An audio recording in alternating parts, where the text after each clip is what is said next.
ഇസ്രായേലിന്റെ സൈനിക കേന്ദ്രങ്ങൾ ലക്ഷ്യമാക്കി കഴിഞ്ഞ ദിവസമുണ്ടായ ഹിസ്ബുള്ളയുടെ റോക്കറ്റ് മഴയുടെ തരിപ്പ് വിടും മുമ്പ് അടുത്ത പണി കിട്ടുമോ എന്ന ഭീതിയിലാണിപ്പോൾ ഇസ്രായേൽ. ഹിസ്ബുള്ള നടത്തിയ ആക്രമണത്തെ പ്രകീർത്തിച്ച് യമനിലെ ഹൂതികൾ തങ്ങളുടെ പ്രതികരണം പുറകെ വരുമെന്ന് ഇസ്രായേലിന് മുന്നറിയിപ്പ് നൽകിയിട്ടുണ്ട്. ഹിസ്ബുള്ള വാക്കു പാലിച്ചു. ശത്രുക്കൾക്ക് കാര്യമായ മുറിവ് പറ്റിയിട്ടുണ്ട്. പ്രതിരോധ മുന്നണിക്ക് കരുത്തും ശേഷിയുമുണ്ടെന്ന് വ്യക്തമാണ്. ഒരിക്കൽ കൂടി ഞങ്ങളും ഇത് ഉറപ്പിച്ച് ആവർത്തിക്കുന്നു. യമനിൽ നിന്നുള്ള പ്രതികരണത്തിന് കാത്തുകൊള്ളുക.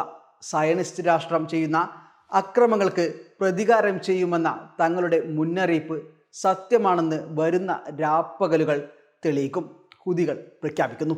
കഴിഞ്ഞ ദിവസം ഇസ്രായേലിന് നേരെ 320 റോക്കറ്റുകളാണ് ഹിസ്ബുള്ള അയച്ചത്. ഇസ്രായേലിന്റെ 11 സൈനിക കേന്ദ്രങ്ങളാണ് ആക്രമിച്ചത്.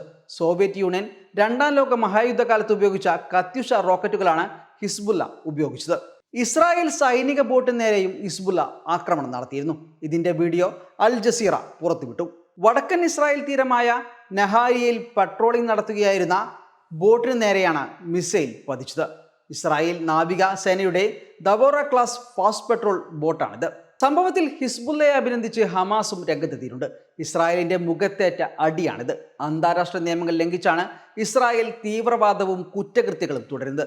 പലസ്തീനികൾക്കും ലബനാൻ പൗരന്മാർക്കുമെതിരായ ആക്രമണത്തിന് മറുപടി ലഭിക്കാതെ പോകില്ലെന്ന സന്ദേശം നൽകാൻ ഇതുവഴി കഴിഞ്ഞു.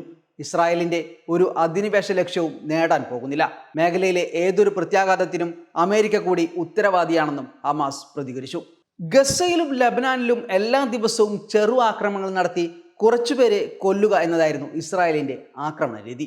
2 വർഷത്തോളം ഫലസ്തീനിൽ ഈ രീതിയിൽ ആക്രമണം തുടർന്ന ശേഷമാണ് ഒക്ടോബർ 7 ഹമാസ് തിരിച്ചടിച്ചത്. ലബനാനിലും എല്ലാ ദിവസവും ആക്രമണം നടത്തുകയെന്ന രീതിയാണ് ഇസ്രായേൽ അവലംബിച്ചത്. ഇതിനാണ് അപ്രതീക്ഷിത കനത്ത തിരിച്ചടി നേരിട്ടത്. ഞായറാഴ്ച പുലർച്ചെയാണ് ഇസ്രായേലിലേക്ക് 300-ലേറെ റോക്കറ്റുകൾ വിക്ഷേപിച്ച് ഹിസ്ബുള്ള കരുത്തു കാട്ടിയത്.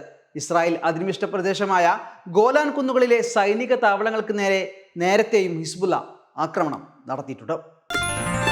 Waytonikah.com, the exclusive Muslim matrimonial site.